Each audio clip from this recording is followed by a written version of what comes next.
aussi bon repas, je vous assure que vous avez tort de ne pas rester couché ici. Vous croyez? Mais rien de plus mauvais que de voyager sur la digestion. Mais vous n'arriverez pas avant la nuit. Eh, regardez le ciel, vous allez être surpris par l'orage. Eh, c'est que leur femme nous Il y a attend. raison de plus pour pas vous presser. Ah, eh. alors, ça va, messieurs? Et puis, vous savez, c'est pas prudent de voyager à la tombée du jour. Les routes ne sont pas sûres, hein. Et les auberges non plus ne sont pas sûres.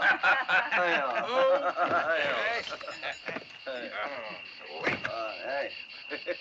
Voilà. Au revoir, hein. Au revoir.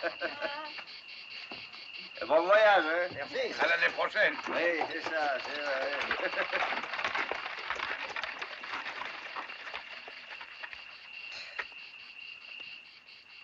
Être obligé de se laisser traiter de la sorte.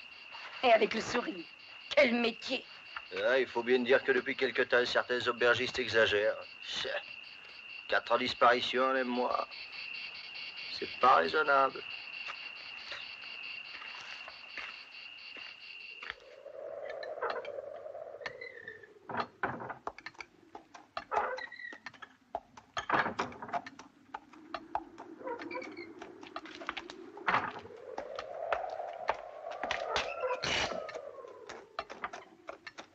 Ma parole, mes vieilles ici.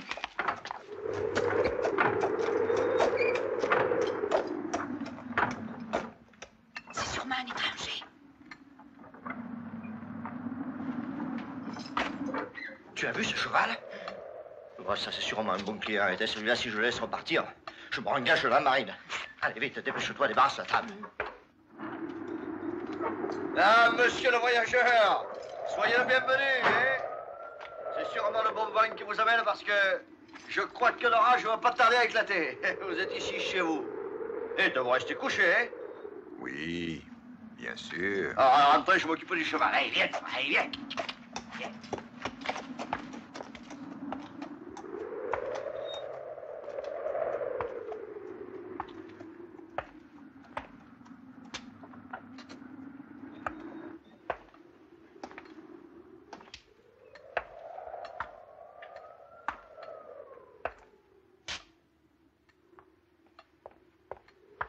Ah, vous allez voir la patronne. C'est le sourire de cette maison. Et aussi bonne cuisinière que jolie, hein. C'est le régal des yeux et la volupté de l'estomac. Mais où est Léone? Hé, bon Léone! Je viens. Eh bien, asseyez-vous. Vous êtes tout pâle. Allez, là, pour vous remonter, je vous propose un petit vin du pays. Eh, il se laisse boire comme de l'eau. Avec la différence qui fait pas mal au ventre. Allez, Léone, vite. Un pichet pour commencer, hein. Ah, tu apporteras aussi la lumière. Non, inutile. J'ai les yeux un peu fatigués par le soleil et la poussière de la route. Ah, vous venez de loin? De Marseille. Ah, Marseille, voilà. Ouais, j'en ai la nostalgie et forcément, j'y ai laissé tous mes amis. Oui, je sais. Hein? Ah, vous savez? On m'a souvent parlé de vous là-bas. À Marseille? Oui. Enfin, au château d'If. Au château d'If. Monsieur Cadrousse, ce n'est pas par hasard que je me suis arrêté dans votre auberge. Je suis venu vous trouver de la part de celui qui fut votre grand ami, votre fidèle ami, Edmond Dantès. Edmond Dantès? Mais on m'avait dit qu'il était mort, le pauvre. C'est hélas vrai, mais je l'ai bien connu. Eh, vous voyez, comme c'est drôle, hein? Pas plus tard qu'hier, je parlais de lui avec ma femme. Tu entendais, hein, le monsieur, là, l'a bien connu. Le prisonnier du château d'If? Oui, le prisonnier. Ah, ça par exemple, comme le monde est petit. Et alors, hein? dites, mais vous, comment vous l'avez connu? J'ai été longtemps le médecin du château d'If. Et je m'y suis lié d'une grande amitié avec cet homme, que j'estimais beaucoup. Et qui fut, j'en suis convaincu, injustement emprisonné. J'ai toujours dit, moi, qu'il était innocent, mais vous pouvez le demander à ma femme. Et le jour qu'on l'a arrêté, il a fallu que je me couche. Et quand j'ai appris qu'il avait été tué au cours d'une tentative d'évasion, j'ai pleuré comme un enfant, comme si on m'avait tué mon frère. Et alors dites, comme ça, il ne m'avait pas oublié. Un homme en prison n'oublie jamais personne. Sa seule raison de vivre est de se souvenir. Aussi, notre malheureux ami m'avait-il chargé d'une mission. D'une mission? Dantès eut comme compagnon de cellule un homme qui fut très riche. Il avait été emprisonné comme conspirateur royaliste pendant les 100 jours. Lors de son incarcération, le prisonnier était parvenu à soustraire aux fouilles 3 diamants représentant une fortune qui lui aurait permis de refaire sa vie s'il avait été libéré. Hélas, le prisonnier tomba malade, mais Dantès lui prodigua ses soins avec un tel dévouement que son ami lui légua les 3 pierres précieuses avant de mourir. Dantès avait une confiance totale en moi. Avant sa tentative d'évasion, il me confia les 3 diamants. J'avais la mission, si j'apprenais sa mort, de récompenser, grâce à cette fortune, les amis qui lui seraient restés fidèles et qui auraient aidé son père pendant son emprisonnement. Je suis donc à la recherche des amis d'Edmond Dantès. Ses amis? Oh, alors là, vous fatiguez pas trop à mettre ce mot-là au pluriel. Hein, alors, hein. Vous êtes venu frapper à la bonne porte. Et du premier coup, c'est ce pauvre Dantès d'où il se trouve qui vous a montré le chemin. Si vous saviez comme je me suis remué pour le faire libérer, ce pauvre Edmond. Je suis même allé voir le procureur, monsieur de Villefort. Alors, c'est pas difficile. Je me suis tellement remué que je suis devenu suspect et j'ai dû quitter Marseille. Ça a été dur, et forcément, notre café. Oui, c'était tout que nous abandonnions. Pour le pauvre père Dantès, un brave homme, hein. Mais d'ici régulièrement, je lui ai envoyé de quoi vivre. Et malgré que je sois parti, il a jamais manqué de rien. Si ce n'est de ma présence affectueuse. Votre dévouement et votre fidélité m'émeuvent profondément. Vous me paraissez tellement sincère. Ah, mais je ne fais que dire la vérité, ouais. Je le jure sur la tête de ma femme, qu'elle meurt sur place si j'ai menti. Vous avez peur de l'orage? Bah non, mais vous savez ce que c'est, toutes ces émotions, hein. Ça nous a rendu un peu nerveux, hein. Ah, quelle merveille. Ah, pauvre Dantès, j'en ai envie de pleurer. Ne vous retenez pas. Les larmes sincères ne sont jamais ridicules. La honte d'un homme n'est pas de pleurer, mais de faire pleurer. Alors dites, moi je peux lever la tête, hein. Voici donc un diamant, monsieur Caderousse. Et dites, et les autres? Edmond m'avait souvent parlé de sa fiancée, Mercédès, et d'un certain Fernand. Qui? Fernand de Morcerf? Fernand de Morcerf. Je les recherche. Ah, bah dites alors de cela, on peut en parler, hein. Des diamants à des gens pareils. Ah ouais? Que voulez-vous dire? Mais je veux dire que c'est une honte, une indignité, la façon dont ils se sont comportés. Mais la Mercedes, c'était une belle drôlesse. Je vous en prie. Mon ami me parlait d'elle avec tant d'émotion et d'amour. De pareils propos sont comme une offense à la mémoire de Dantès lui-même. Eh bien sûr, je vous comprends. Car vous ne savez pas. Mais la vérité, elle, on ne peut pas la changer. Et pour mademoiselle Mercédès, le suaire d'un fantôme n'avait pas le prestige de l'uniforme. Remarquez, Fernand de Morcerf, c'était un bel homme. Ah, inutile de vous dire que nous, on ne nous a pas invités à la noce. D'ailleurs, nous n'y serions pas allés. Question de dignité. La mémoire d'Edmond nous le défendait. Ce n'est pas possible. Cette jeune fille dont il me parlait si souvent, qu'il aimait tant. Elle est devenue Madame la Générale, s'il vous plaît. Une des plus grosses fortunes de Paris, à ce qu'on dit. Oui, mais pas clair, cette fortune. Non, non, pas clair, croyez-moi. Le Fernand, on ne sait pas trop ce qu'il a été trafiqué là-bas, en Orient, avec les Grecs et les Turcs. Il est revenu riche comme un nabab. Et depuis, le fringant officier, il a été consacré pair de France. Il est mûr pour le Panthéon. Voilà la moralité d'aujourd'hui, monsieur. Mais vous vous sentez mal? Vous devez avoir faim, peut-être. Non. Non, vraiment pas. J'ai besoin d'un peu de repos. Simplement. Ce n'est rien. Nous reparlerons de tout cela demain matin. Mais oui, c'est ça. La nuit porte conseil. Je vous montrerai tout à l'heure une petite tisane. Vous dormirez mieux. Non, non. Merci. Ah, mais laisse donc, monsieur, tranquille, quoi. Ah, par ici. Ah, c'est toujours la même chose, qu'est-ce que vous voulez? Quand on parle des amis disparus, je suis sûr que ce cher Dantès, d'où il nous regarde, il doit être bien heureux de nous voir réunis tous les trois ce soir. Heureux. Vous croyez? Oui.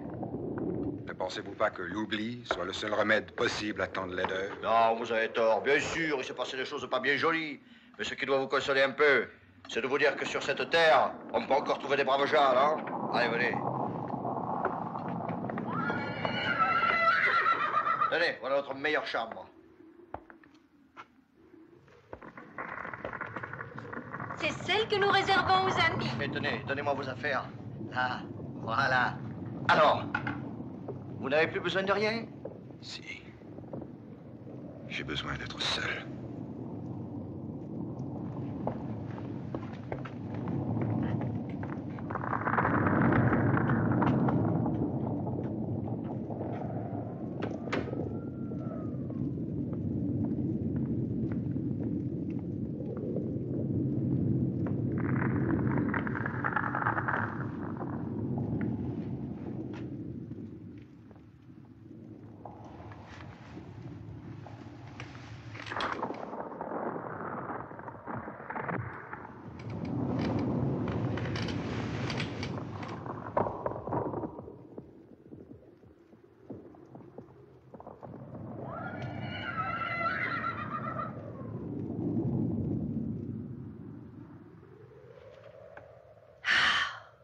Peut-on imaginer quelque chose de plus beau que ce diamant?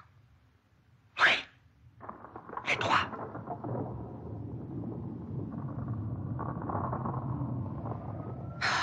Tu en veux trop. Et alors, c'est une bonne action. Puisqu'il est dégoûté de la vie, autant lui rendre un service. Après, on se retire et on vit bien honnêtement.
Assassin! Monstre! Ne bougez pas ou je vous abats comme des chiens. Tu es tombé dans mon piège, Cadros. Je voulais savoir de quoi tu étais vraiment capable. Je vous en supplie, non. Ne tirez pas. Oh, pitié. C'est elle.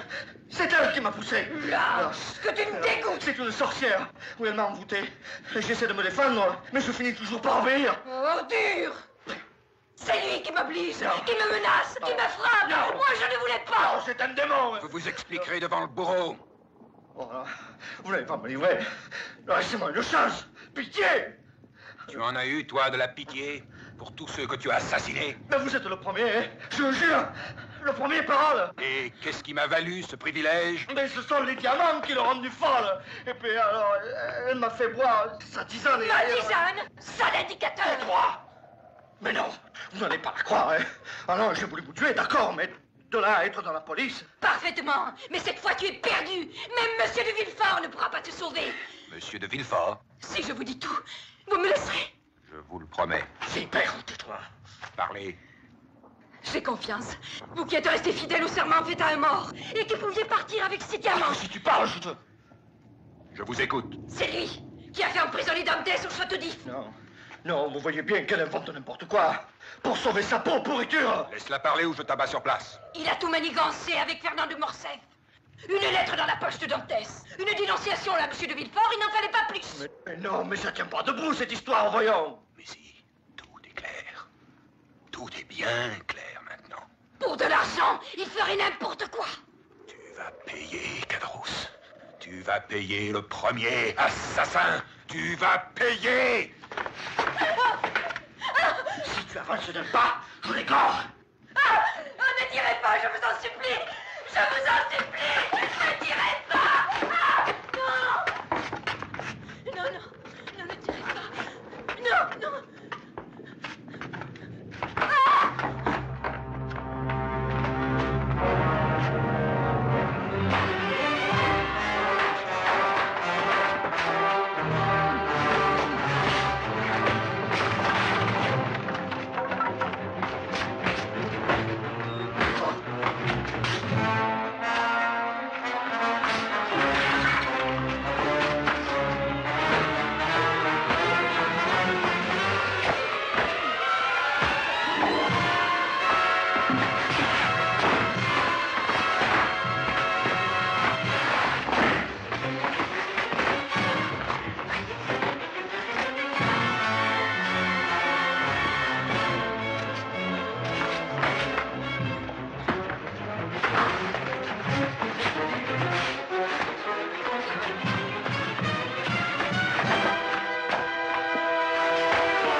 Camus! Je te retrouverai un jour, Camus! Morcerf, Villefort, je vous retrouverai tous.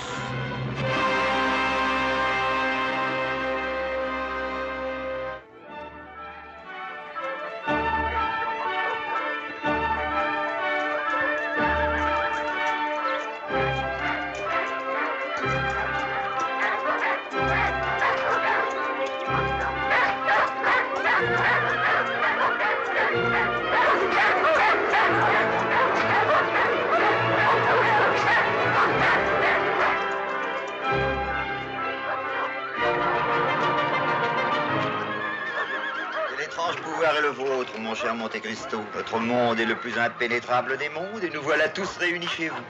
Je sais que je vous dois cet honneur. Je vous en prie, nous seuls pouvons manifester quelque reconnaissance. Au moins chez vous, nous nous amusons. Vous êtes un magicien. Je reviens d'un long voyage en Orient, madame. Peut-être suis-je imprégné des contes des 1001 nuits et de leurs mystères. Je pense, mon cher Albert, que vous ne regrettez pas de nous avoir suivis. Ce comte de Monte Cristo sait recevoir, on ne peut le nier. Disons qu'il voit grand. Un peu trop, même, à mon goût. Je gage que ses ancêtres n'ont pas dû rencontrer souvent les miens. Ne nous étonnons pas qu'un roturier soit comte à une époque où l'argent est roi.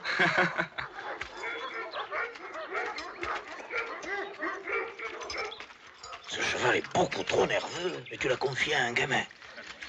Puisque le vicomte Albert de Morcerf prétend aimer les bêtes fougueuses, il va pouvoir nous faire une démonstration de son talent.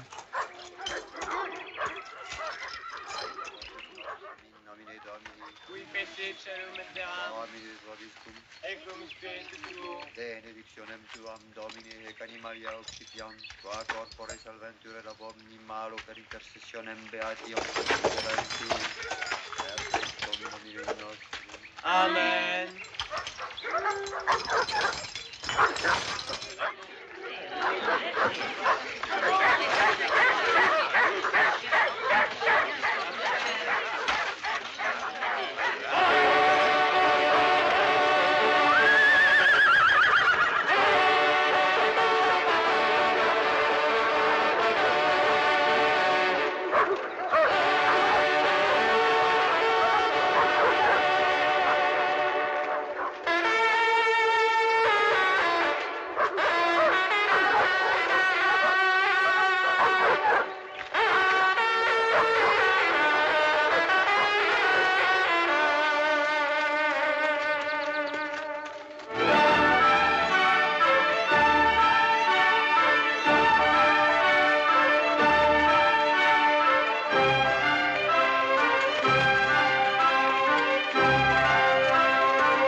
Voyez-vous, je pense de plus en plus qu'il ne faut jamais rien regretter. Cet accident m'aura été doublement profitable. Grâce à l'homme qui m'a sauvé la vie, j'ai enfin découvert la véritable amitié. Et grâce à mon immobilité forcée, j'apprécie la liberté à sa juste valeur. Ah, vous n'imaginez pas à quel point j'étouffe dans cette prison. Pauvre prisonnier. Mettez-vous à ma place. 1 mois sans sortir, c'est à devenir fou. Je n'ai même plus le courage de prendre mes pinceaux. Ne regrettez rien. Une œuvre ne peut naître du désœuvrement. Il ne s'agit pas de peindre quand on n'a rien de mieux à faire, mais d'éprouver. Ah, je suis trop heureux. C'est affreux, j'ai tout. Mes parents me comblent d'attention. J'ai l'argent, l'amour. Non, pas l'amour. Les femmes. Ne confondez pas.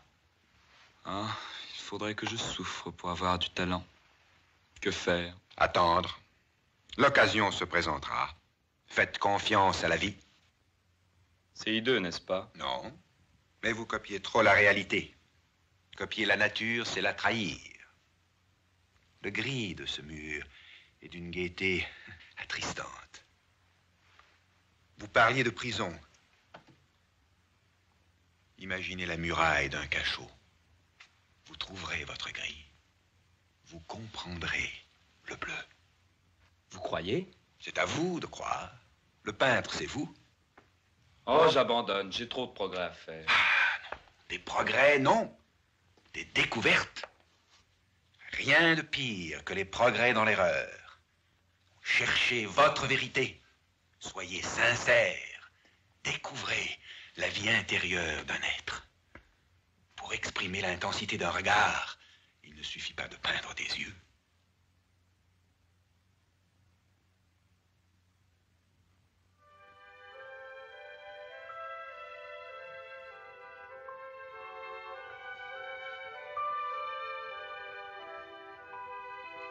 Je vous préviens, ce n'est pas de moi. Ce n'est pas concevable. Vous admirez ce portrait? Plus que vous ne le pensez. Décidément, je ne comprends plus. Une œuvre n'est destinée qu'à ceux qui peuvent l'aimer. À une certaine perfection qui n'exprime rien. Laissez-moi préférer les défauts qui nous parlent. L'amour lui-même ne peut être parfait. Et pourtant, nous ne vivons que par lui. Par l'espoir qu'il nous donne. Et par les souvenirs qu'il nous laisse. Ce portrait, pour moi, c'est un regard. Un regard qui ne pourrait être celui d'aucune autre femme. Quelle étrange douceur. Toute une vie est exprimée avec son mystère, son secret.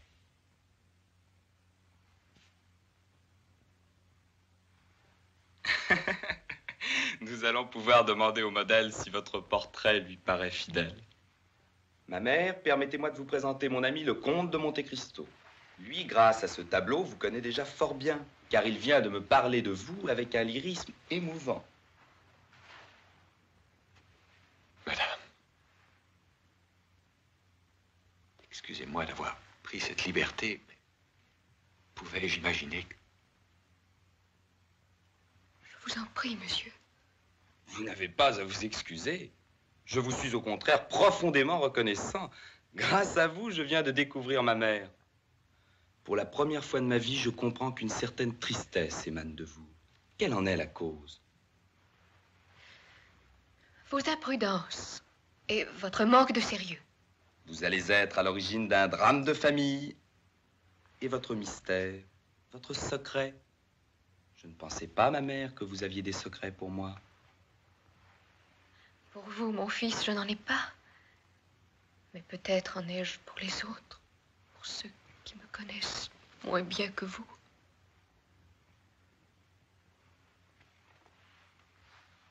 Ne m'en veuillez pas de vous abandonner à votre lit de douleur, mon cher ami. Oh non, je comptais justement commencer votre portrait.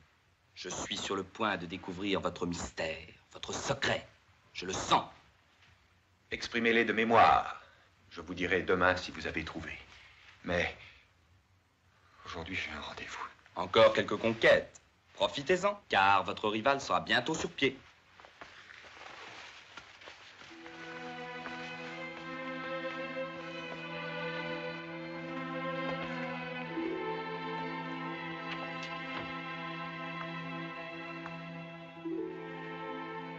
J'ai dû vous paraître bien étrange, madame. Mais je n'ai pu dominer mon émotion. Il y a près de 20 ans, j'ai été séparé peut-être à jamais d'une jeune fille qui vous ressemblait. Elle était toute ma vie. J'avais presque oublié ce que peut être la pureté d'un regard. Il y a un instant, je ne pensais plus qu'à elle. Ne m'en veuillez pas. Je n'en veux qu'à moi-même. Oui. Je m'en veux de ressembler à votre bonheur perdu. Merci, madame. Merci de m'avoir compris. Si vous la retrouvez un jour, essayez de la comprendre aussi. Pardonnez-lui. Elle ne vous a sûrement pas oublié. Peut-être vous aime-t-elle toujours. Mais la solitude, les mensonges et le temps sont d'impitoyables ennemis. Oui, le temps nous emporte. Hélas, jamais ensemble. Le temps emporte tout. Et ceux qui s'aiment n'y pensent jamais. Étourdis et aveuglés par leurs serments. J'entends encore sa voix passionnée, dominant le bruit lointain de la mer. Rien ne pourra jamais plus nous séparer.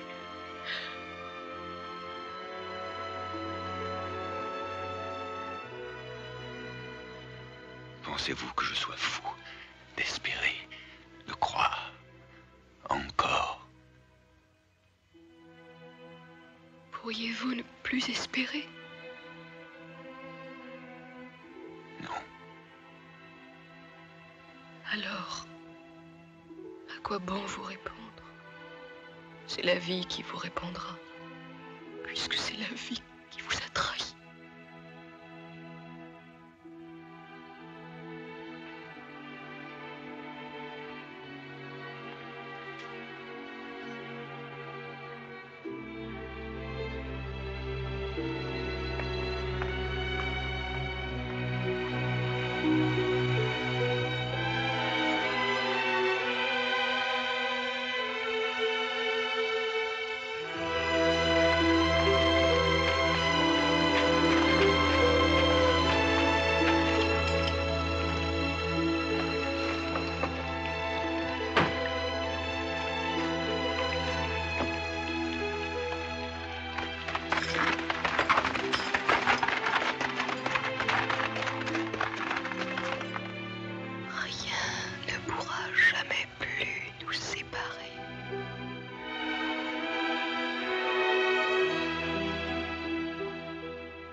Par moment, j'ai peur que ce rêve ne se termine mal.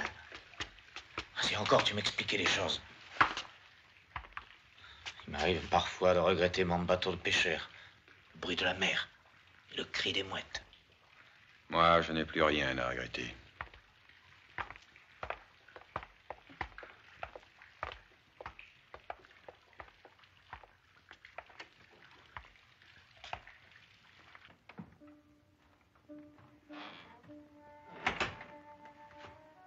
Je viens prendre des nouvelles de ma prisonnière.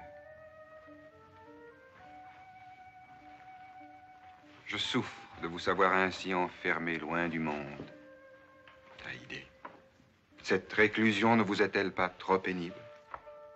Je ne veux plus vivre que dans le silence et la solitude, pour mieux me souvenir du mal que l'on m'a fait. Je ne sortirai d'ici qu'à l'heure de ma vengeance. Telle sera la mienne, vous le savez. Mais le criminel qui a fait votre malheur est un homme puissant et honoré. Il vous faudra peut-être encore beaucoup de patience. Le temps n'est qu'une apparence. Seul compte les sentiments qui nous animent. Et la haine sait attendre. Hier, je n'étais qu'une esclave. Aujourd'hui, grâce à vous, je suis libre. Et pour la première fois depuis la mort des miens, j'ai retrouvé un peu d'espoir. Le châtiment du coupable est ma seule raison de vivre. Je vous dois tout. Je vous obéirai. Le jour où je devrai frapper, vous n'aurez qu'à parler. Ce jour approche, Haïdé. Mais nous devons être patients et secrets. Comme l'absolu, la vérité a besoin de mystère pour se protéger des hommes.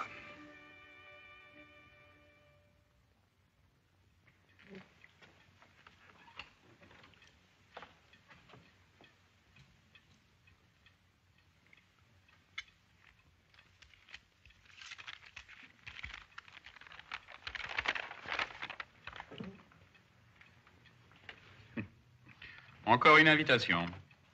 Chez les Morcerf, bien sûr. Ces m'as-tu ne risque pas de nous oublier. Décidément, nous ne pourrons jamais passer une soirée tranquillement chez nous. Ah, voilà peut-être un des rares avantages de mon état. Peut-être ferons-nous enfin la connaissance de ce comte de Monte Cristo dont on parle tant. Vous savez, ma chère, personnellement, je ne suis pas impatient de rencontrer cet aventurier. Château aux environs de Paris, hôtel particulier, équipage somptueux. Et qui est-il? D'où vient-il? Personne n'en sait trop rien. J'ai l'impression que nous ne tarderons pas à entendre parler de lui dans la rubrique des scandales. Vous êtes tout simplement jaloux de sa séduction. Vous n'ignorez pas que toutes les femmes en sont folles. Seuls les aigrefins savent attirer le sexe faible. N'oubliez pas que vous m'avez séduite lors de notre première rencontre et que toutes mes amies ne rêvaient que de vous. Je vous remercie. Voilà une plaisanterie d'un goût plus que douteux. Surtout devant mon père. Oh, merci de me donner au moins l'illusion que j'existe. Qu'est-ce que c'est? Veuillez m'excuser, monsieur de Villefort, mais monsieur Vidocq demande s'il peut avoir un entretien avec vous. Vidocq? Chez moi? À cette heure-ci? Bon, c'est bon, j'y vais.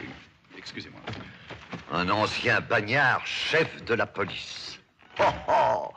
Ah, la vie, quel spectacle. J'ai quelquefois l'impression d'être au théâtre. Dommage que ce soit dans une chaise d'infirme, mais pour le dernier acte.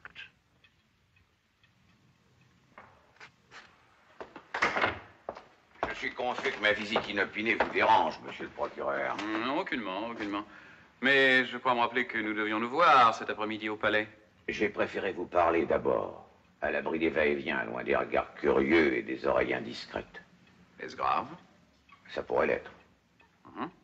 De quoi s'agit-il? D'une affaire qui doit passer prochainement aux assises. De Bouchard. Du père Bouchard. Bouchard! Cet ignoble assassin! Vous n'allez pas encore me demander de modérer mon réquisitoire au bénéfice d'un pareil individu. Pourtant... Non! Non! Cette fois-ci, vous exagérez. Si cet homme s'en tire avec la tête sur les épaules, de quoi vais-je avoir l'air? Ma carrière est en jeu. Cet homme a rendu de grands services à la police. Son cas est indéfendable. Je connais le dossier, tout de même. Moi, je connais l'homme. C'est un assassin. Un assassin, peut-être. Un ami, sûrement. C'est mon meilleur indicateur. Il ne faut pas décourager les crapules.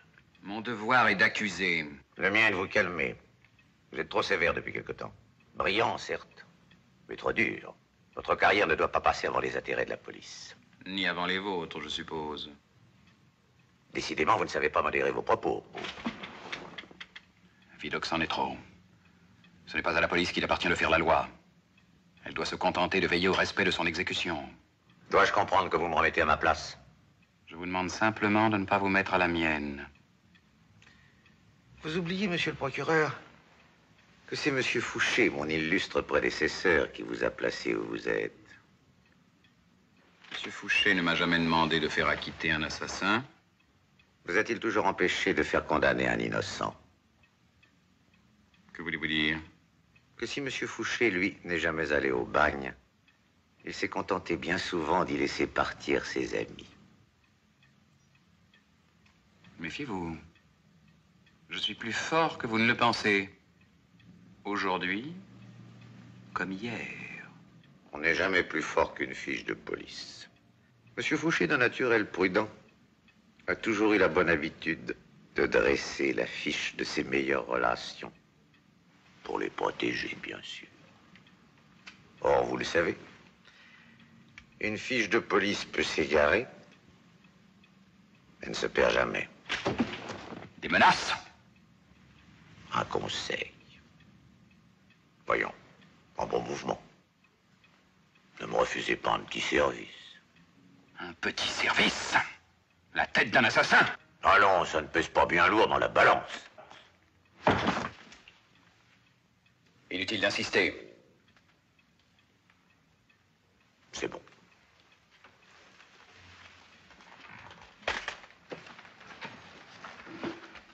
La démarche que je viens de faire vous aura au moins fait comprendre que je n'oublie jamais les services qu'on me rend. Ni ceux qu'on me refuse. À bientôt, monsieur le procureur.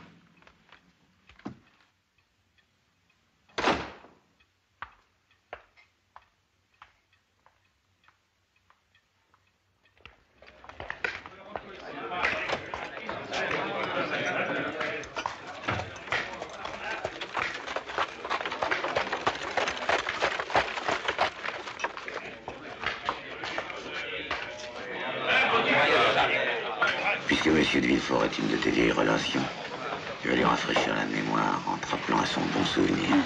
Vous pouvez me faire confiance, monsieur Vidocq.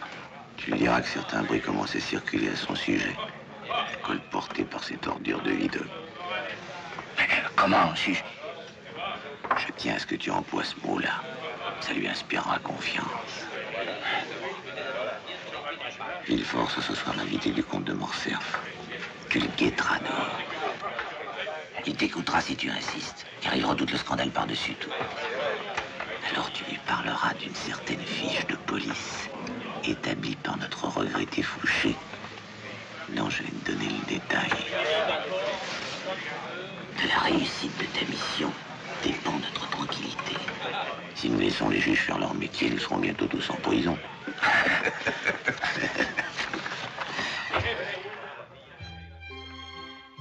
Je vous préviens, vous l'aurez voulu. Les amis de mes parents sont moins distrayants que les miens. Il est toujours intéressant de s'instruire. J'ai trop voyagé. Je connais mal le monde. Ah, mon père? Oui? J'ai enfin la joie de pouvoir vous présenter mon ami le comte de Monte Cristo. Cet homme courageux auquel je dois la vie. Soyez le bienvenu parmi nous, monsieur. Vous avez conservé à notre maison son unique héritier. Je sais que ma femme a déjà eu l'occasion de vous exprimer sa reconnaissance. L'amicale exaltation de votre fils a certainement dépassé l'ampleur de mon héroïsme. Non. Mon exaltation naturelle ne peut résister à l'appel d'un sourire. J'ai tout de même l'intention de me distraire un peu ce soir. Je vous abandonne à l'épreuve des présentations. Votre fils est vraiment un garçon exceptionnel. Il n'a pourtant pas le sens des usages. Mais il a celui de l'amitié. Et les vrais amis sont si rares. Je l'estime profondément. Et il vous le rend bien. Sans m'en plaindre, je dois avouer que je n'entends plus parler que de vous. C'est sans doute pour cette raison qu'il me semble vous connaître déjà un peu. Votre regard ne m'est pas tout à fait inconnu. Le vôtre non plus. Vous venez d'Orient, je crois. C'est exact. Peut-être nous sommes-nous croisés sur quelques bateaux ou dans quelques villes lointaines. Peut-être, oui. À l'époque où je n'étais que militaire. Douce époque où j'avais encore des illusions. Au point d'aller risquer ma vie pour des gens que je ne connaissais pas. Je me suis laissé dire en effet qu'en Grèce, nombreux furent les témoins de votre héroïsme. Je n'ai fait que mon devoir. Mais quand on a gagné ses épaulettes sur les champs de bataille, le véritable héroïsme, c'est d'oser manœuvrer sur le terrain mouvant des salons. Les engagements y sont souvent plus meurtriers. Eh oui. J'ai eu tous les courages, au point d'avoir abandonné l'épée pour la politique, les affaires et la vie mondaine. Je ne connais plus mes ennemis, je n'ai plus que des adversaires. À quelques exceptions près, pourtant. Comme ce fidèle ami auquel je suis heureux de vous présenter. Mon cher Villefort? Oui? Voici l'homme que vous désiriez tant connaître, monsieur le comte de Monte Cristo. Ah, enchanté. Monsieur le procureur Henri de Villefort. Le plus charmant des amis et le plus redoutable des hommes. Redoutable, mais juste. Vous n'avez rien à craindre de moi si vous avez la conscience tranquille. Votre conscience ne peut être plus tranquille que la mienne, monsieur le procureur. Alors, nous sommes donc faits pour nous entendre.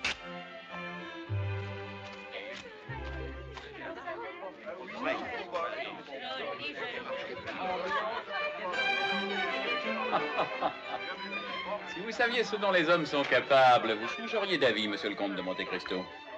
La peine de mort fait tout de même réfléchir, croyez-moi. Elle ne fait réfléchir que les honnêtes gens. Car l'expérience nous prouve que la vraie canaille persévère. L'indulgence est une trahison. La société réclame sa vengeance. La peine de mort n'est pas une vraie vengeance. Que nous proposez-vous alors? Ah, mettez-vous à ma place. Voyons. Le criminel se dresse devant vous. Allez-vous philosopher? J'aimerais simplement pouvoir dire à cet homme, puisqu'aujourd'hui ton crime vient d'être prouvé aux yeux du monde, puisque te voilà démasqué. Non, je ne réclame pas la mort contre toi. Je te condamne à vivre. Je te condamne à supporter la honte, ta déchéance. Rien ne pourra te sauver du pire des châtiments. Le mépris de toi-même, devant la conscience de tous. Mais je n'ai aucun droit sur ta vie. Et toi seul es libre de préférer la mort, si tu espères y trouver l'oubli.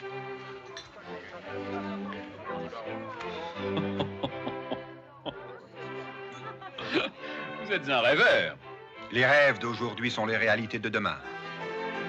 Idéaliste. Idéaliste, oui. Comme vous-même, monsieur le procureur. Car ne faut-il pas l'être pour croire en la justice des hommes au point d'en devenir le symbole?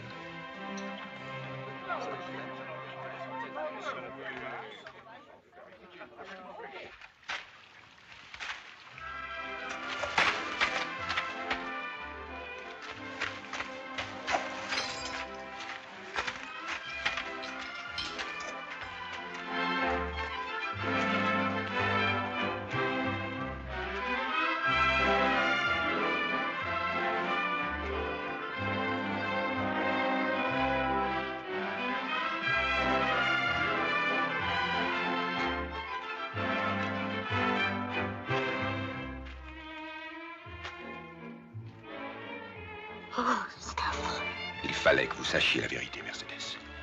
Je ne pouvais vous épargner cette épreuve. Cet homme, que j'estimais malgré tout, n'était donc qu'un traître, qu'un assassin.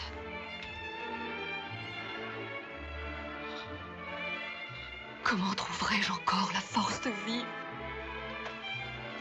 Peut-être en vous souvenant que je vous aime. Nous pouvons partir, Mercedes. Tout reste encore possible. Non, je ne dois penser qu'à mon fils maintenant. Que le sacrifice de nos 2 vies perdues protège au moins la sienne, son bonheur. Aucun vrai bonheur ne peut se construire sur le mensonge. Mon suprême espoir est qu'il n'apprenne jamais rien de toutes ces laideurs. Que deviendrait-il? Un homme, peut-être. Vous lui devez la vérité. Non. Non, ce n'est pas possible. Non, partez. Je vous en supplie, partez.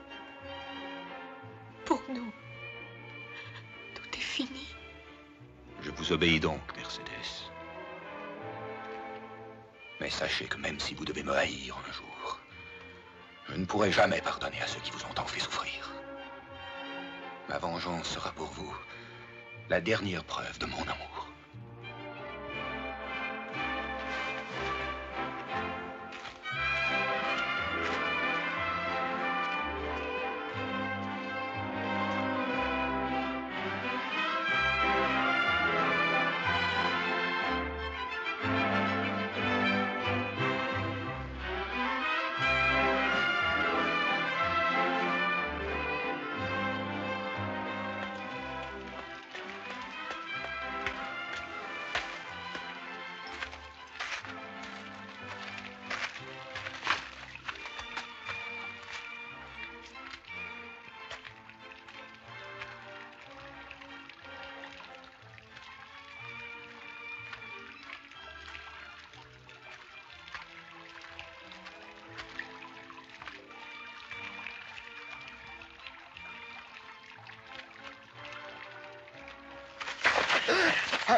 Toi, Carlos, c'est toi.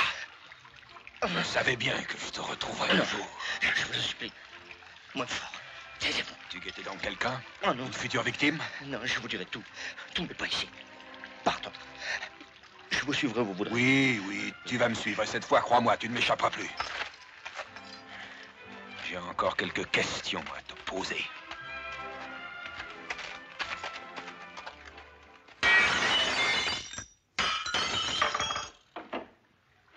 Une vitre brisée, une fenêtre ouverte. Je surprends un voleur. Tu imagines la suite. Personne ne trouvera cela étrange dans la police. Ils te font travailler, ils savent de quoi tu es capable. Maintenant, il faut tout me dire, Cadros. Tout. Moi, je ne faisais qu'obéir. C'est Vidocq qui m'envoyait.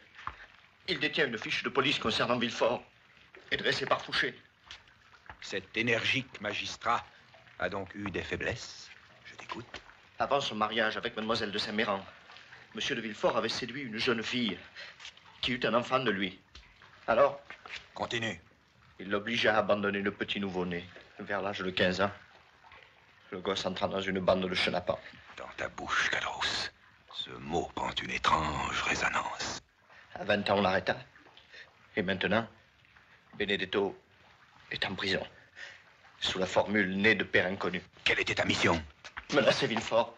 S'il ne cédait pas au chantage, Vidocq faisait relâcher le gosse et le compromettait dans une sale histoire.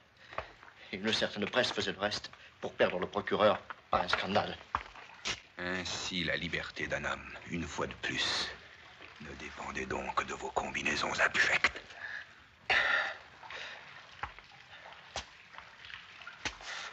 Tu diras à Vidocq que Villefort a refusé de se laisser impressionner. Vous pouvez compter sur moi. D'ailleurs, j'aime mieux ça.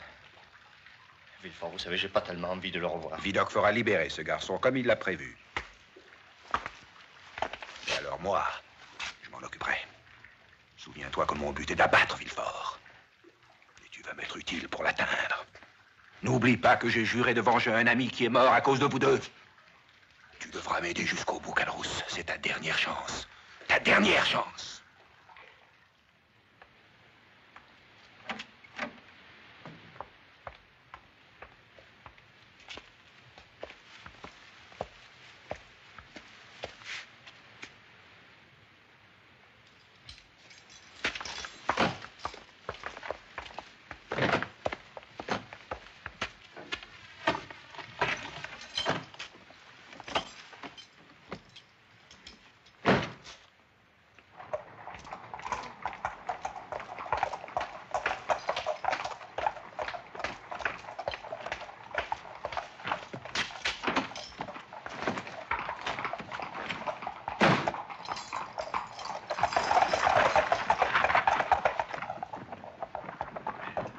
Cher comte de Monte Cristo n'a pas fini de nous surprendre.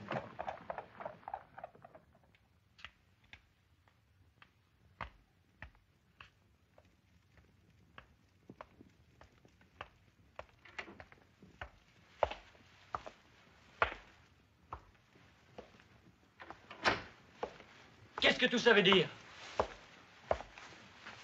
Et où est-ce que je suis? Chez moi. Mais qu'est-ce que vous me voulez? Mais qui êtes-vous? Un ami. Allez, parlez franchement. Quand on sort de prison, on n'a pas les moyens d'être susceptible. Qu'est-ce que c'est comme coup? Et combien? Seulement moi je vous préviens, hein. Je tue personne, il y a trop de risques. J'ai décidé de te venir en aide. Bah pourquoi? Ça vous amuse? Je vous ai rien demandé. C'est un pari? Une histoire que je viens d'apprendre. Celle d'une femme qui fut la confiance et l'amour même. Ta mère. Et qui mourut de désespoir parce qu'un homme l'abandonna. Un homme qui est aujourd'hui puissant et respecté. Et vous le connaissez?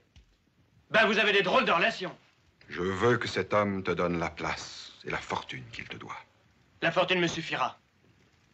Qui c'est? Tu le sauras bientôt, je te le ferai connaître. Mais auparavant, il faut que tu t'élèves au niveau de son milieu. Et je vais t'y aider par tous les moyens.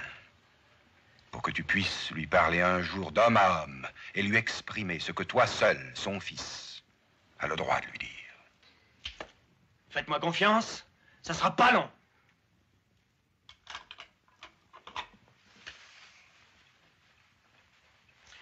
Cette convocation n'était qu'une simple formalité, dont vous voudrez bien m'excuser. Mais l'intérêt que vous portez au jeune Benedetto a singulièrement intrigué mes collègues. Depuis un mois, il mène une vie princière. Vous êtes en train d'en faire un homme du monde. Quel but poursuivez-vous donc? Celui de prouver que l'on n'est jamais totalement victime de son passé et que sortant du bagne, on peut malgré tout devenir quelqu'un de très bien. Ah, c'est tout à fait mon opinion. Nous sommes faits pour nous comprendre. Et votre générosité à notre égard me prouve que vous êtes bien un honnête homme. Je suis prêt à vous renouveler la preuve de mon honnêteté quand il vous plaira. Je n'en doute pas. En remerciement, permettez-moi de vous donner un petit conseil, monsieur le comte. Méfiez-vous d'un certain Cadrousse. Son comportement nous intrigue de plus en plus. Il n'a pas perdu tout contact avec ce Benedetto qui ne vaut guère plus cher que lui. Je ne l'ignore pas, merci. Mais je suis toujours curieux de savoir jusqu'où les crapules peuvent aller. Quand elles règlent leurs affaires entre elles, il arrive que la vraie justice y trouve parfois son compte.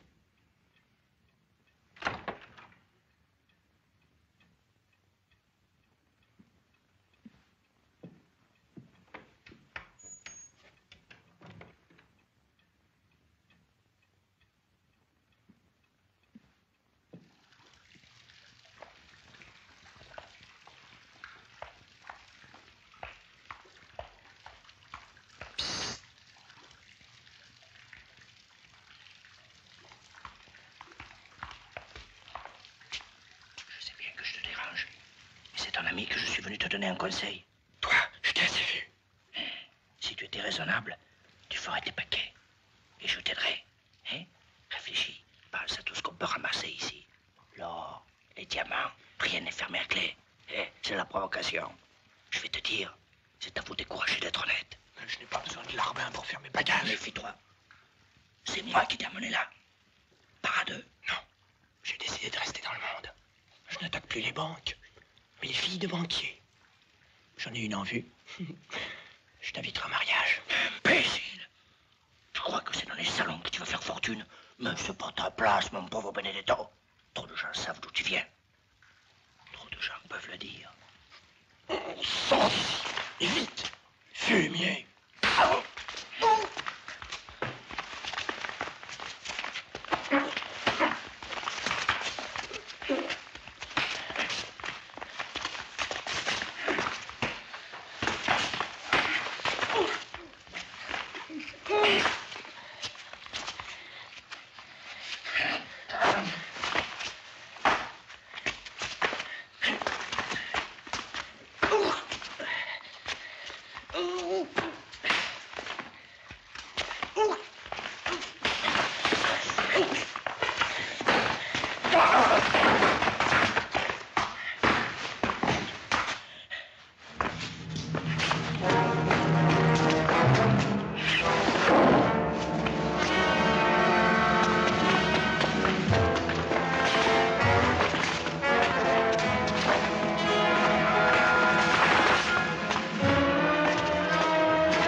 Très bien.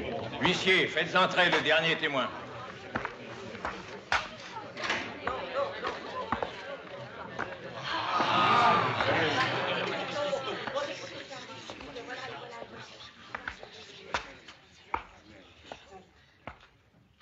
Vos noms et qualités. Comte de Monte Cristo, Navigateur. Dites la vérité, rien que la vérité. Levez la main droite et dites je le jure. Je le jure. Nous vous écoutons. Monsieur le Président, messieurs les jurés, je tiens à affirmer que l'accusé était en état de légitime défense. Nous ne mettons pas en doute la bonne foi de vos convictions personnelles, mais le rôle d'un témoin est de nous apporter des renseignements et de fournir les preuves de ces affirmations. Telle est bien mon intention. Mais je vais être obligé de vous parler un peu de la victime. Monsieur le procureur, rien ne s'y oppose. J'ai très bien connu Monsieur Cadrousse. Au cours d'un voyage, j'ai même passé une nuit dans l'auberge qu'il tenait en Provence.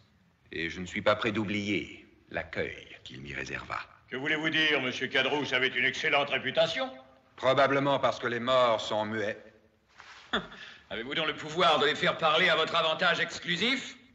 Peut-être. Alors, vous évoquiez un voyage, vous vous égarez en chemin. Retournons à notre auberge, je vous prie. J'y reviens.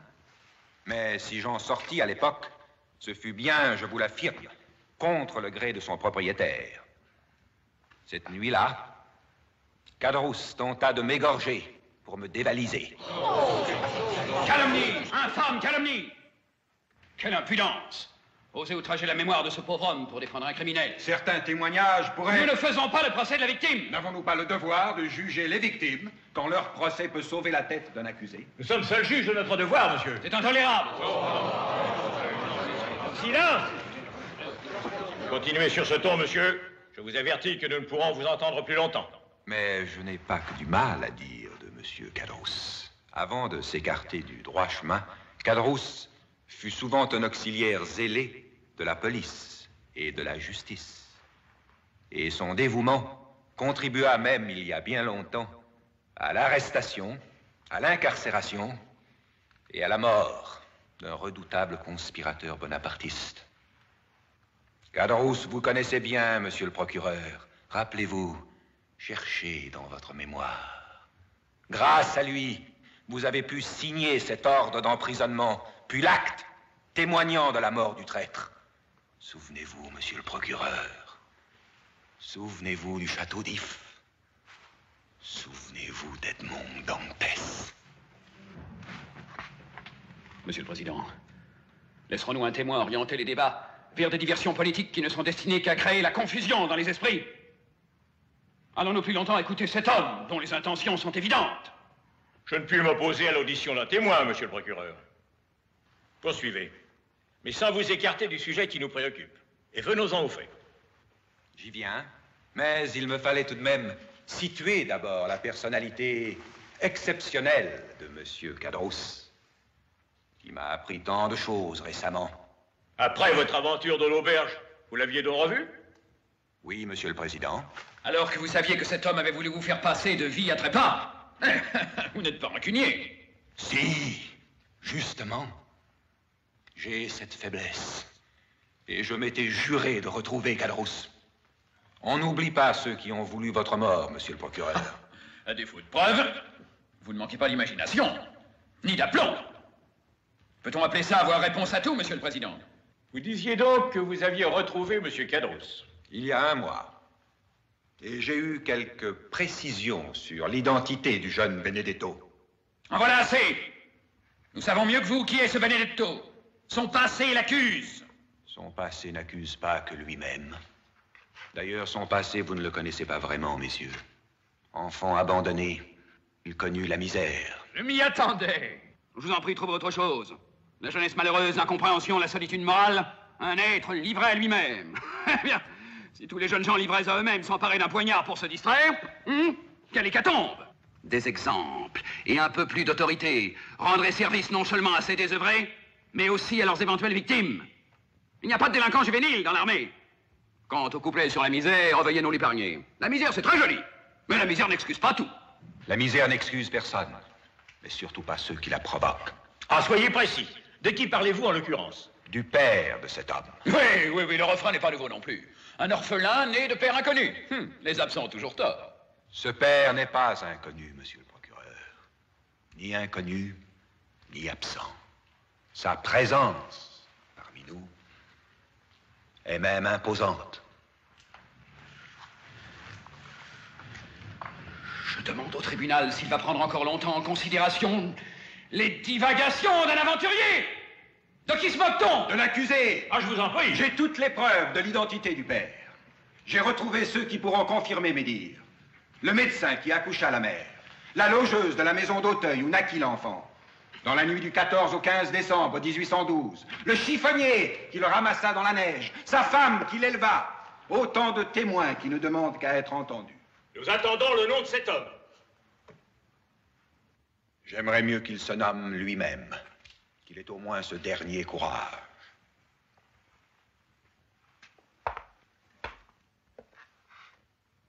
Je pense qu'il reconnaîtra cette bague que Benedetto porte au doigt.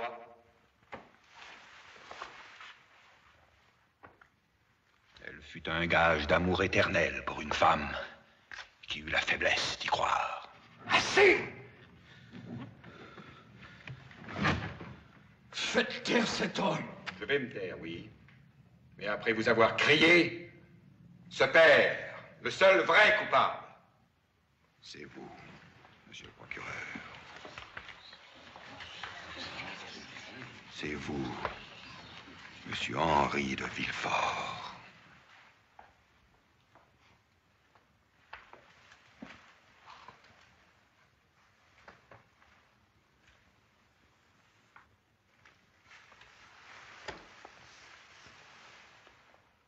Cet homme qui vous regarde est votre fils. Vous qui avez eu honte hier de lui avoir donné la vie, oserez-vous aujourd'hui requérir la mort contre lui?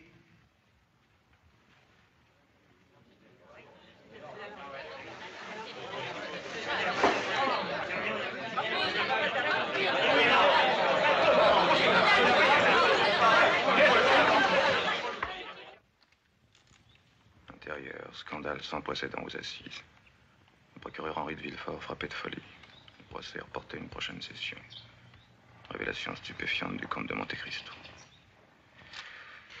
Pauvre Villefort. Tout est bien fini pour lui. Quelle déchéance. Pourquoi Monte Cristo s'est-il acharné à le perdre? Probablement pour faire parler de lui. Quel homme étrange. Comment a-t-il pu se procurer tous ces détails sur le passé de Villefort? C'est inexplicable. J'aimerais comprendre.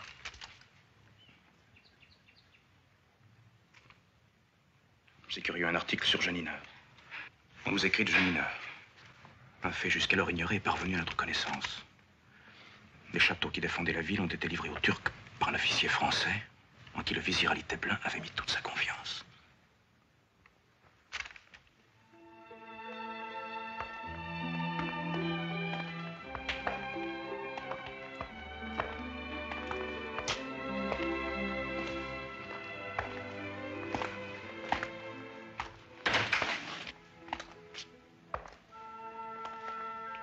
Votre triomphe n'est pas modeste, monsieur le comte de Monte Cristo.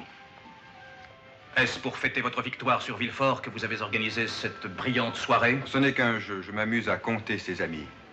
Sachez donc que je suis au nombre de ceux qui lui restent fidèles. Et si j'ai accepté votre invitation, à laquelle j'ai tenu à me rendre seul, c'est pour avoir une dernière entrevue avec un personnage un peu trop mystérieux, qui, par un goût immodéré de l'originalité, semble oublier les règles élémentaires de la prudence. Je ne redoute que le mensonge et l'injustice. Je m'attends donc à avoir beaucoup d'ennemis. Mais j'aime le risque. Le scandale est une arme dangereuse, monsieur le comte. Dangereuse pour tout le monde. Et vous commencez à donner le mauvais exemple. Figurez-vous qu'aujourd'hui, le moniteur s'en est pris à ma personne. J'ai lu cet article, en effet. Vous n'y êtes pas nommé? Non, mais c'est pire. Les gens cherchent et sont trop heureux d'avoir trouvé. Ils ne veulent plus douter. Où allons-nous si un journal de ce genre se met à publier n'importe quoi sur n'importe qui? Surtout quand il ne s'agit ni de n'importe qui, ni de n'importe quoi. Mais ne vous inquiétez pas outre mesure.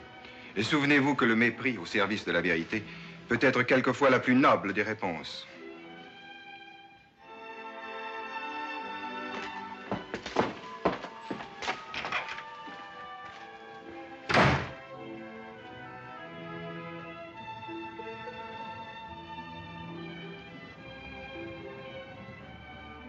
C'est lui.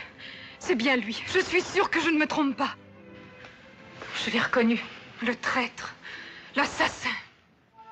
L'heure est venue de la vengeance, Haïdé. Mais il va te falloir beaucoup de courage. Car pour frapper cet homme, tu devras affronter ceux qui le protègent et qui feront tout pour te perdre.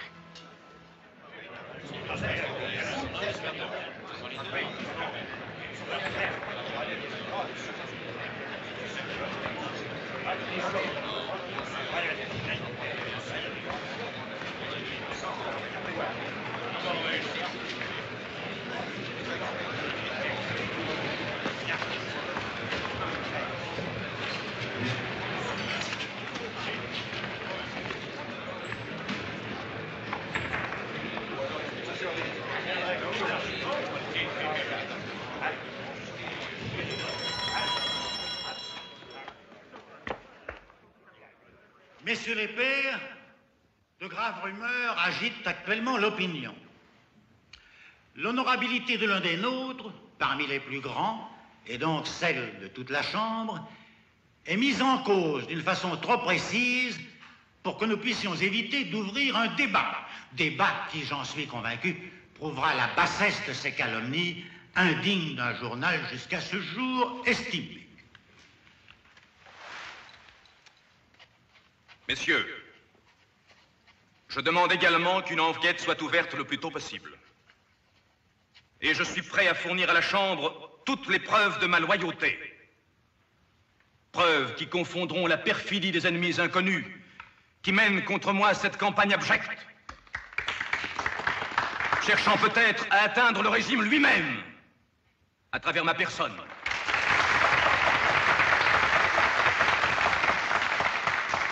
Je produirai des pièces qui prouveront que le vizir de Janina m'a, jusqu'à sa dernière heure, honoré de toute sa confiance. Je vous épargnerai l'énumération de mes sacrifices.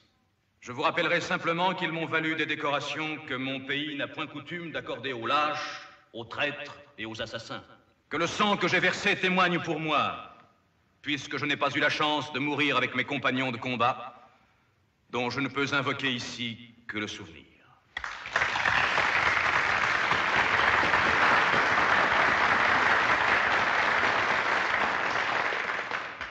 Croyez bien, monsieur le comte de Morcerf, que votre épreuve est aujourd'hui la nôtre. Mais nous devons faire face, jusqu'au bout et au grand jour, à toutes les attaques déloyales, dont le but évident est de déconsidérer notre Assemblée aux yeux de l'opinion. C'est pourquoi je me vois dans l'obligation d'accepter la déposition d'un témoin qui prétend pouvoir fournir des renseignements précieux sur la conduite de monsieur le lieutenant général comte de Morcerf lors des combats de Janina. Huissier, faites entrer le témoin.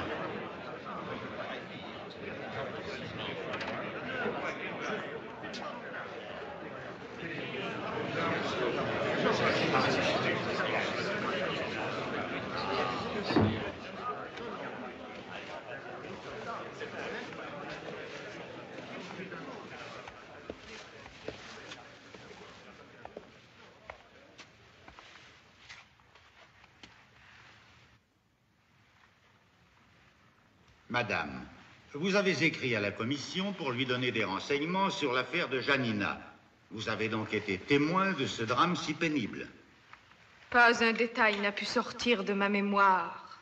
Mais en ce qui vous concerne, quelle importance avaient donc ces événements? Il s'agissait de la vie et de la mort de mon père et de ma mère. Je m'appelle Haïdé, fille d'Ali Tebelin, pacha de Janina.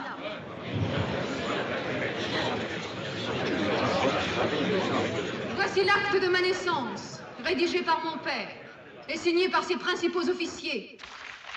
Et voici l'acte de la vente qui fut fait de ma personne et de celle de ma mère au marchand El Cohir par l'officier français Fernand de Morcerf. Calomnie! Imposture!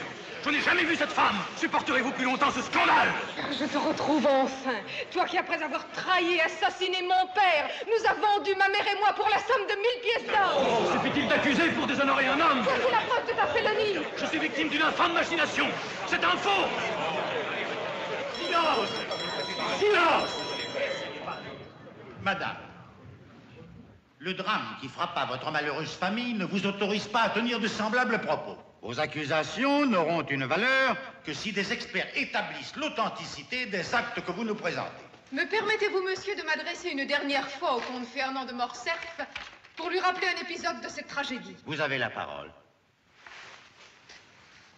Lorsque mon père comprit que vous alliez l'assassiner, il se retourna contre vous. D'un coup de sabre, il vous blessa au bras droit. Le coup fut trop violent pour que vous n'en conserviez pas aujourd'hui la cicatrice. Vous affirmiez ne m'avoir jamais vu. Comment pourrais-je connaître ce détail?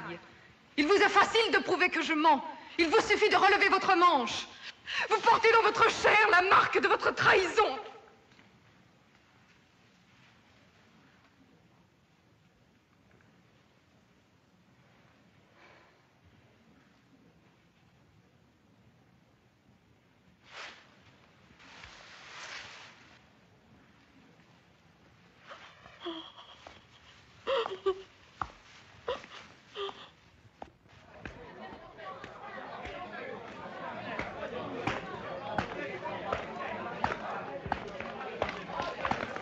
Monsieur le comte de Monte Cristo! Monsieur le comte de Monte Cristo! Je viens d'apprendre par un ami journaliste, car j'ai tout de même de vrais amis, que cet article sur Janina était dû à votre inspiration généreuse. Si votre seule arme n'est pas la plume des autres, vous daignerez, je pense, relever mon défi. Rencontrer un homme d'honneur est une occasion trop rare pour que je me dérobe à votre invitation. J'attendrai vos témoins.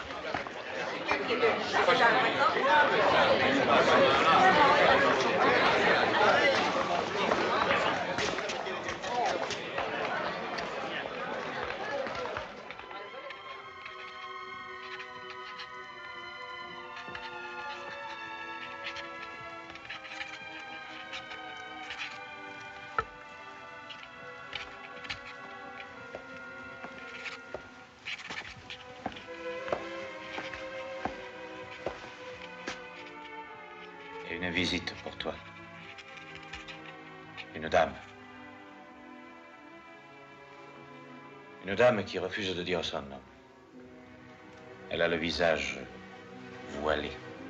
Après tout ce qui s'est passé, tu devrais te méfier. Fais entrer cette personne, Mario. Bon.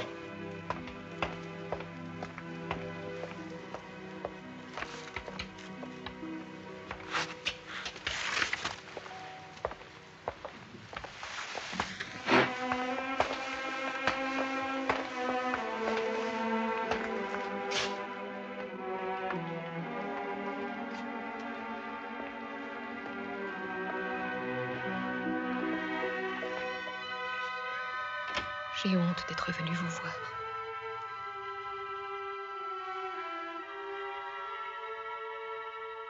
Ne me regardez pas ainsi.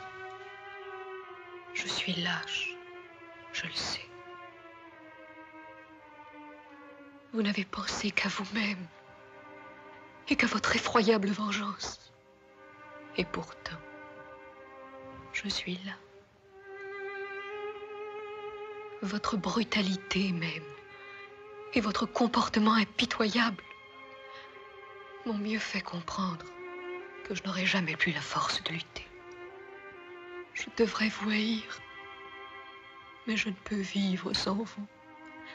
Vous êtes plus fort que ma peur, plus fort que ma raison. Que me demandez-vous? Épargnez mon fils.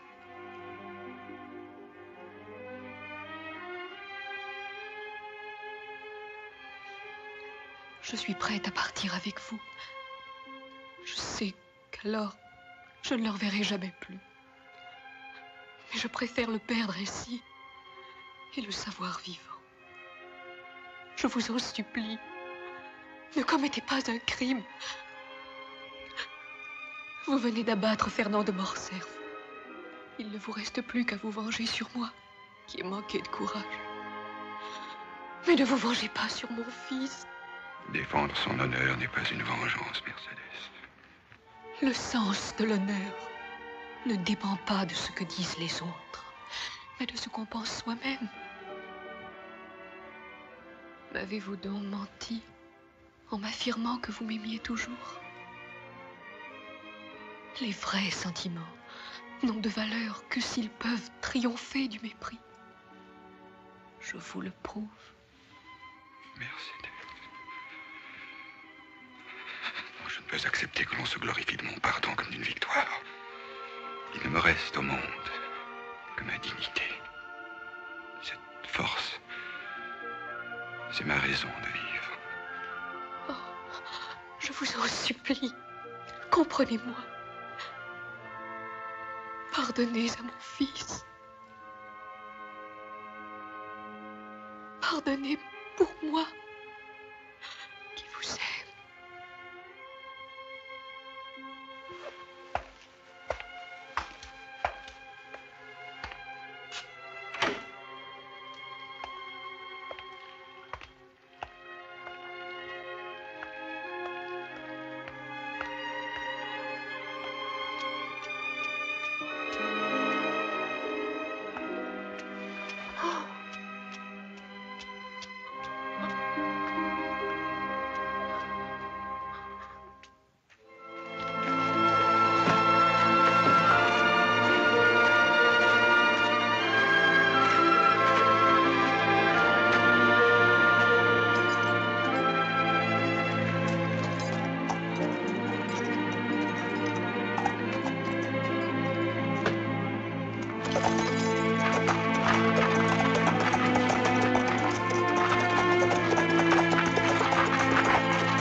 Entrez.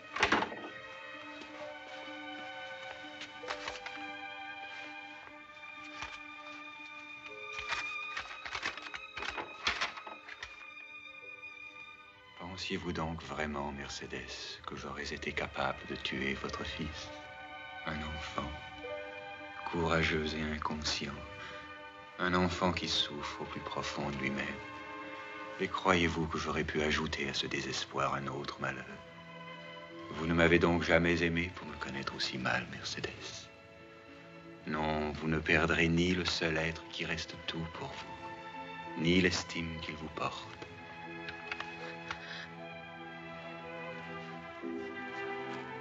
Car demain, je m'offrirai au hasard d'un coup de feu qui décidera seul de ma destinée. Une destinée dont vous avez été le rêve et l'illusion. C'est-à-dire tout ce qui compte vraiment.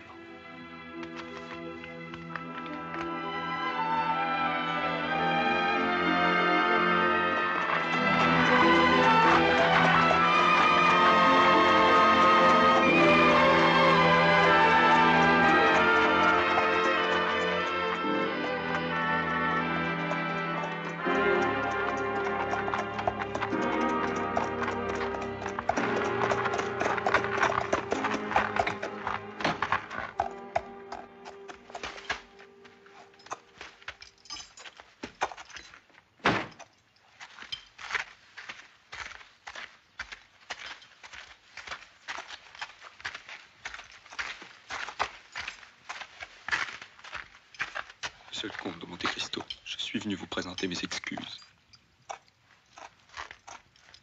Certains croiront peut-être que je me dérobe, mais ma conscience m'ordonne d'avoir le courage d'affronter leur mépris. J'aimerais vous parler seul à seul.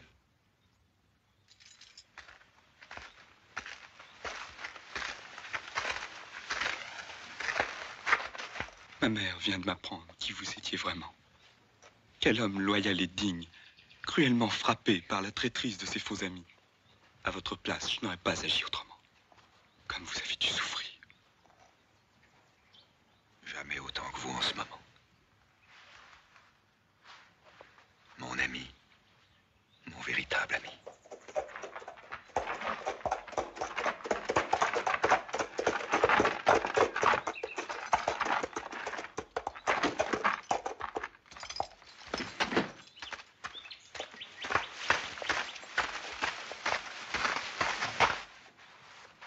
Monsieur, j'ai appris que mon fils s'était mêlé d'une affaire qui ne le concernait pas. Mon père. Il a cru bon d'ajouter à ma honte en vous tendant la main. Je réponds à ce nouvel outrage en vous jetant ce sabre. Le courage d'un soldat ne se prouve pas avec des mots. Je n'ai jamais douté de votre courage. C'est donc pour votre honneur que vous allez vous battre. Mais...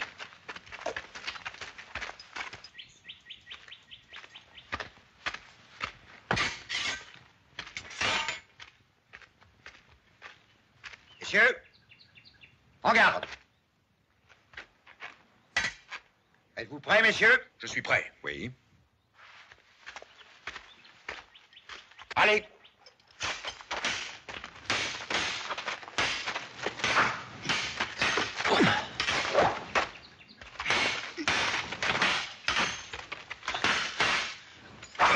Enfin, je vais te prouver quel homme je suis vraiment. Et moi, je vais t'apprendre qui je suis. Souviens-toi. Souviens-toi d'Edmond Dantès.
Edmond, ne partez pas. Je vous en supplie, ne me quittez pas. Pourquoi ajouter à notre malheur le déchirement de cette séparation? Je sens que c'est notre dernière chance. Si vous me repoussez de nouveau, tout sera fini pour moi. Pour nous. Pourquoi êtes-vous venue, Mercedes? Pourquoi êtes-vous revenue ici? C'est parce que c'est ici que je vous ai connu, que je vous ai aimé. C'est ici que j'aurais dû vous attendre. Vous avez été trompée. Non. Je n'ai été victime que de ma faiblesse. Je vous l'avais dit, le jour où vous m'avez offert cette bague. Je n'ai pas été digne de la porter. J'étais jalouse de la mère. Et c'est moi qui vous ai trahi. Oui, peut-être. Mais pour moi, ce n'est pas une excuse. J'aurais dû, quand j'ai vu votre vie paisible, ne pas m'acharner à détruire cette sorte de bonheur qui était le vôtre. Me venger, quelle sottise, quelle folie et quel orgueil. Aimer, c'est faire le bonheur des êtres que l'on aime et non le sien. C'est à moi de te demander pardon. Edmond, ne m'abandonne pas. Ne pars pas. Si. Il le faut. Oui. Mais ce n'est que le comte de Monte Cristo qui s'éloigne. Il faut que ce personnage disparaisse à jamais. Qu'il s'efface des mémoires. Pour qu'un autre homme puisse revenir un jour. Un homme que tu seras seul à reconnaître, Mercedes.